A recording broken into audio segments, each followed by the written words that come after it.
Hey, what's up, guys? Luke Profits. So, okay, when you go to hire a virtual assistant, you want to have everything together and nice in one place because once you got a person and they're like, "Hey, what's up? What can I do for you? What, let's get started." You want to have everything together. So, I recommend creating. I call it the eBay Management Team Info Sheet, but I recommend just creating a sheet, putting everything together in it, Google Sheets, and then just sharing it with them and sort of having everything in one place. So I've got this kind of broken up into different sections. You got tools, sheets, training videos, um, upcoming tasks, some manager training videos, and some like process kind of things. Yours doesn't need to be this complicated, but yeah. So let me just sort of go through what these things are, and some of them will apply to you, some of them won't. But creating something like this is pretty dang useful. So time tracker, toggle. It's just it's a way to keep track of your time. I just trust virtual assistants on their time, because they're going to be a little bit slower than you. But some people are like really OCD and want to make sure, but really, you don't have time to be looking over every, screenshots of what they're doing and all this stuff. Just have them send you like a little report of what they did each day and the amount of time it took them, and you'll know if that looks wildly off or not. So use Toggle to track their time. We use LastPass to store our passwords, of course, so they create an account there and then we can share with them. Discord for communicating, um, and yes, the eBay management chat. Oh no, sorry, Discord. This is the download link to where you download Discord, and then this is the link to the Discord chat that we have.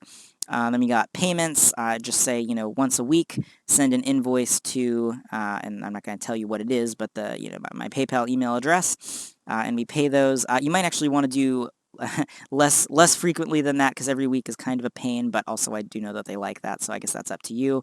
I did every week, but we've changed it since then to once or twice a month. Yeah. Time zone converter can just be helpful, if you're trying to be on the same page because they're definitely not in the same time zone as you. Google Chrome, and then different Chrome extensions that they may need. Yada yada yada. State abbreviations. This is funny too. If you have people filling orders, if you are if the person does not live in the United States, they're not going to know all of the two-letter state abbreviations. So if you can just link them to a page with that, then that can help speed them up. They'll learn them over time, but right off the bat, filling orders, there are a lot of confusing state abbreviations that look similar, and you'd think it would be this one, but it's not. So I had to add that as like a double check. And then this is a way that I did to get into our VPS for remote desktop. So essentially, the way I protected that is, they go to this link to download the remote desktop configuration file. Or I'm sorry, they download 7-zip, and then they download this file, and then they use the password that I have saved in LastPass to be able to open the file because it's like a password-protected archive. And then here are the sheets.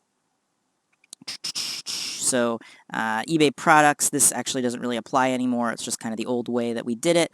And it doesn't apply anymore. Dropshipping profits, this is if you're not using AccountObot to track all of your expenses and costs and everything.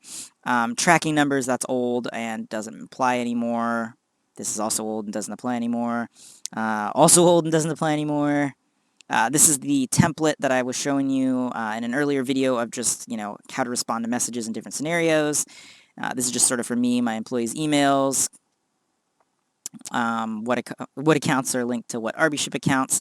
These are just training videos for them, so I always started this out with like, hey, just watch, this is how you set up Discord, this is how you use Discord, this is how we have everything organized in this sheet, kind of similar to the video that I'm making right now. And then this is how we're going to fill orders on Amazon when they mess up with auto ordering and stuff. And this is, like I said, this is old because I've had my guys for a while before I had all the automation stuff implemented. So now they more just put out fires. But, training videos detailed about every single little thing. And then we've got shift times, which I actually don't mess with this anymore because my manager, Adrian, checks all that. We stopped creating these for people just because they weren't really being used that much and didn't seem super helpful.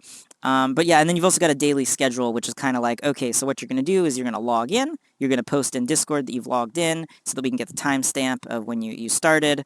Then you're going to, do your tasks. You're going to do this, this, this, and this. And then, And, you'll start out simple and then just add more and more as they're comfortable with it. And then you say you're going to clock out, so you just say that you're signing out and post a report of your day, what you basically did. Like, okay, well, I logged in, I checked for, things on Arbyship that had errors. I found 3 that needed to be filled, so I filled all of those orders, and it took me, whatever. It took me 45 minutes or whatever, and they send you a message like that.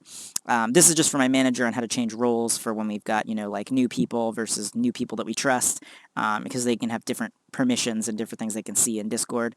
And this is actually more just for me for when I'm hiring somebody new. I do need to outsource that eventually, but I haven't gotten to the point where I'm hiring so many people that I need to worry about that yet. But I did write up like a little process for myself. So yeah, that's what I recommend doing.